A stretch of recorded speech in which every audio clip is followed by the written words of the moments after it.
Hi, this is David Layfield with Affordable Housing Online, and this is our weekly Section 8 update. Today is Wednesday, February 18th, 2015, and got a few things to cover, and also some user questions to go over, and something exciting to show you all and talk about. First of all, right now we're following 109 open Section 8 waiting lists, 7 that are opening soon, and 24 that recently closed. As far as open right now, anything significant that might be closing anytime soon, we don't have a lot to report on. I have 3 that I'll mention. In the state of New York, in Putnam County, there's a waiting list there that's open until February 28th. It's been open since the beginning of February. It's a print and mail application. You can get details on that opening and other information on how to apply on our Putnam County and State of New York page. Arbor Housing and Development. These are a few counties, 3 counties in New York, and I'll probably butcher the names, but it's Chemung, Schuyler, and Steuben counties. That waiting list has been open since January 12th. They haven't announced a closing date, but we'll keep monitoring for that. And you can print out a application at their website. We link to that from our Chemung, Schuyler, and Steuben County affordable housing pages. And there are a few preferences. I think disabilities is one of the preferences, but you can get all those details on those 3 county pages on our website. And then lastly, and a very timely one, and this is one there's been a little bit of confusion over, is Daytona Beach, Florida. And actually was speaking with a user yesterday over the phone, trying to sort out some of the conflicts that we've picked up on the Daytona Beach opening. But what happened, Daytona Beach handed out applications earlier this month in person. And then at some point the application was available on our website, but the link disappeared at some point, and a lot of folks couldn't find it. So they handed out applications at the beginning of the month for a few days, and then applications must be received in their office yesterday and today. In the application guidance provided in the official application, there's a conflict. In one paragraph, it says that applications must be postmarked by Wednesday, February 18th, and then another paragraph says they must be received by Wednesday, February 18th. However, a public notice announcing the opening on the Daytona Beach, Florida Housing Authority website says that they must be postmarked. So we're assuming that it would be okay if the applications are postmarked, but again, we'll caution you that there is a conflict in the application guidance attached to the application. We link to both the public notice and the application from the Daytona Beach page on our website, and again, that closes today. So if you're quick and you fill out download the paper application, fill it out, and get it postmarked by today, we think that it should be valid. Again, you can get all those details on the Daytona Beach page on our site.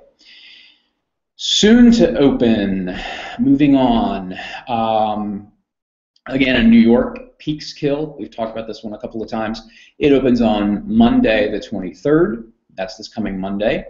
They haven't announced an end date. We'll keep monitoring that and let you know. It's online only. And interestingly enough, this one doesn't seem to be a lottery. It's a date and time of application submission is your waitlist order. So the sooner you apply on Monday when it opens at 9 a.m., the higher on the waiting list you're going to be. There are preferences for local residents, veterans, folks that are 65 years and older, and disabled. And Peekskill has said that the average wait time is a little over 3 years. Moving on to a big opening that's happening next week.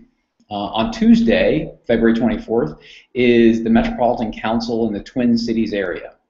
I've talked about this one for a couple of weeks now. It's open through Friday the 27th. It's online only, and you can find the application link on our Metropolitan Council and Twin Cities area affordable housing pages. They're going to select 2,000 applicants, pre-applicants by random lottery. 5% of the slots on the waiting list are going to be available for persons who are not local residents. 95% of the slots on the waiting list are being reserved for current residents of the 7 local counties. And it's kind of a complex district. And we've got a link to a great map that the Metropolitan Council has available on their website that shows exactly where the waiting list covers. I will note that it does not include Minneapolis or St. Paul proper. It's all the areas surrounding those, but not including those. And it's the first time since that list has been open since 2007.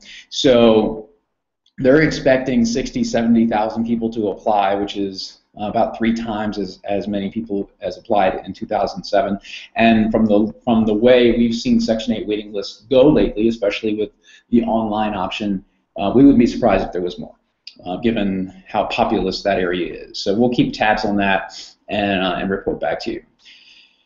Thurston County, Washington, and this is Olympia, Washington, and the surrounding areas. It opens on Friday, the 27th, next week, and it's open until Thursday, March 12th. It's online only. We've got there's 1,000 applications that will be selected by random lottery. There is a local residency preference, and about 30 days after closing, they'll notify everyone who was selected in the lottery, and they would expect the next opening to be about 3 years from now.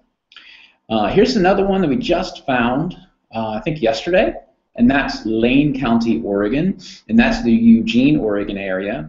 It opens on February 27th at 8:30 Pacific time. It closes on March 6th at 4 p.m. Pacific time. It's online only, and it's a random lottery. We haven't been able to determine how many folks are going to select via the random lottery, but we'll keep digging and try and report back on that. We'll also be updating our Lane County and Eugene pages, which is where you'll find more details about that opening. Here is a fairly unconventional opening, and we're trying to gather as many details on it as possible. But if you're disabled in Colorado, this one could be big. It's the Disabled Resources Services, and it's in partnership with the Colorado Division of Housing. They have a Section 8 waiting list that's opening on Monday, March 2nd. It closes just the next day, Tuesday, March 3rd. The mail or hand-delivered applications only. They must be postmarked between this March 2nd and March 3rd.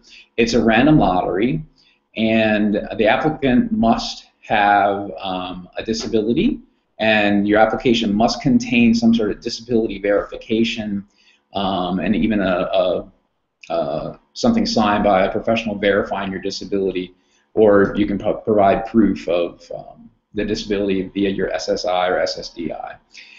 You can find more information about that opening on our website in the Colorado area. On to another larger state-based opening. The Tennessee Housing Development Agency is opening waiting lists for a number of different counties, and I'll read them all real quick. You can go to those county pages and get more information. But you've got Anderson County is opening and closing on the same day, on Tuesday, February 17th. Sorry, that was actually yesterday. It looks like that one's closed already. Loudoun, Morgan, and Roane County opens and closes today. Scott County opens and closes tomorrow. And Gibson County opens on Thursday the 19th, which will be tomorrow, and it closes on Saturday the 21st. These are online applications, but there's a note that the online application doesn't work with a smartphone. Not exactly sure why. Since about 80% of our users come to our website via smartphones, we'd hope that applications could be made using smartphones, but I do have a note here saying that it doesn't work with smartphones. And the date and time you apply is when you'll be put on the list. We haven't been able to identify any local preferences. So we've dug as much as we can on that one. All right, so that's all of the open soon, open nows, and I wanted to talk about something a little more fun. We started doing something yesterday on our website that we're going to try and do every week to connect better with our audience, specifically on Facebook, because we have such a great following on Facebook. Over 400 people responded to our poll question about would you be willing to relocate to get voucher assistance in another city. And like I was saying, for example, in New York, the waiting list is very, very long. Most major cities, it's very long. And in other parts of the country, the wait is significantly shorter. So, and most people may not realize this, but you can apply to a waiting list somewhere in another state, the next city over, another state, across the country. And as long as you're willing to move there and live there for a year, you can qualify for a voucher. Now, remember that many times there's a local preference for folks who are local residents already at the time of applications. You have to look at that when you're applying. But there is that opportunity, and like I said, out of 400 people that answered our question, are you willing to move? About 5 people said no, and most of them said yes. So there's an opportunity there for anyone who's looking to better your housing situation. We have over 100 open housing waiting lists that we report on our open waiting list page. You can get there through the Facebook page, through this Google Hangout page, and you can apply to all of them. And like I said, many of them don't have local residency preferences. So we're going to ask a follow-up poll question for next week's Hangout. And that question is going to be, what do you look for when relocating to a new city? So if you decided that out of 109 waiting lists that are currently open, what would you be looking for? Is it good schools? Is it low crime rates? Is it access to services? Is it the weather? Let us know.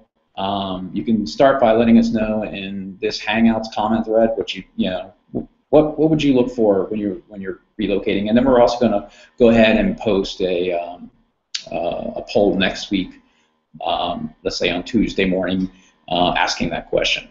So on that note, we started a fun little project, and Josh, if you'll put up the Facebook page with the cover image, and if you click on that and make it a little bit larger.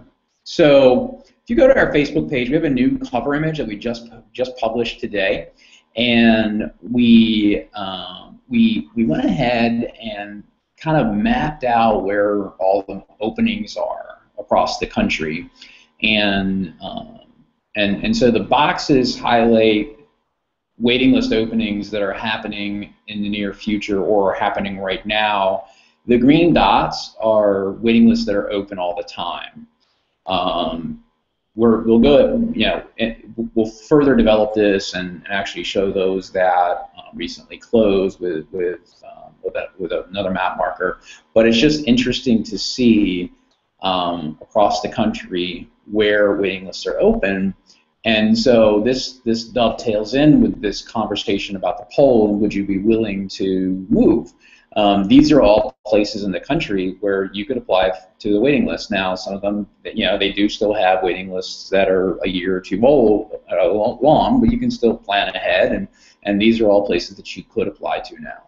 So anyway, go ahead and go to the Facebook page, take a look at that cover image, like it if you think it's helpful, and we'll be changing that each week to reflect each week's openings and closings. So keep coming back to the Facebook page and check it out. All right, lastly, I wanted to answer a couple of questions, 2 questions to be exact. So we got one question asking, does receiving other assistance, such as public housing, affect your chances of receiving a Housing Choice Voucher? And the answer to that, specifically about public housing, I think, is possibly yes. We've seen lots of waiting list openings that completely disqualify anyone who's already receiving public housing. I guess I need to do a little bit more research to determine if that's actually a federal level rule, because it's a fairly minute issue, but it's important to a lot of folks. So we'll do some more research, but I know in the past, like, we've seen where currently living in public housing does disqualify you from the Section 8 voucher waiting list. So we'll investigate it more and have a more complete answer, but for the time being, you really should ask your housing authority when you're applying to the voucher program if being in public housing is a problem. Now, if you're in other sorts of assisted housing that's not housing authority owned, like the public housing program, let's say you're in a low-income housing tax credit community or a privately owned rural development, rural housing service, Section 515 community, which is all over the place in affordable communities, rural communities. The answer is probably no. You can go ahead and apply to the Housing Choice Voucher program, and living in that type of assisted housing isn't going to affect your ability to qualify. All right. So then the next question, and the portability is always one of the more popular questions we get, and there's a lot of very detailed issues that come up. And one came up, I think, yesterday on Facebook, and one of our team answered the question quickly, and then we realized that the answer wasn't completely accurate because of the basis of the user's specific situation. But the question was, if I have a voucher, do I have to use that voucher in the city where it was issued, or can I take it elsewhere? Can I move with that voucher to another city? And the answer to that question is yes and no, depending on your situation. We always tell you that you have to live in the jurisdiction of the housing authority where that voucher is issued for 12 months. But that's if you didn't live in the jurisdiction of the housing authority when you applied to the waiting list. The nuance here is that if you live in the housing authority's jurisdiction when you applied, even if it was 5 or 10 years ago, and now you've been selected for a voucher, you can actually take that voucher to another location without using it in that location. So for example, let's say you were on New York City's waiting list and you've been there for 10 or 11 years, and New York City calls you up tomorrow and says, hey, guess what? You're next on the list for a voucher. Technically speaking, as long as you were a resident of New York City when you applied for that voucher, you could actually say to them, okay, that's great. I want to take that voucher to Tampa Bay. And technically, under the rules of the Section 8 regulations, you could do so. So again, portability is a very complex issue. We'll keep trying to address all the questions that we get regarding that, and hopefully we clarified that issue for you.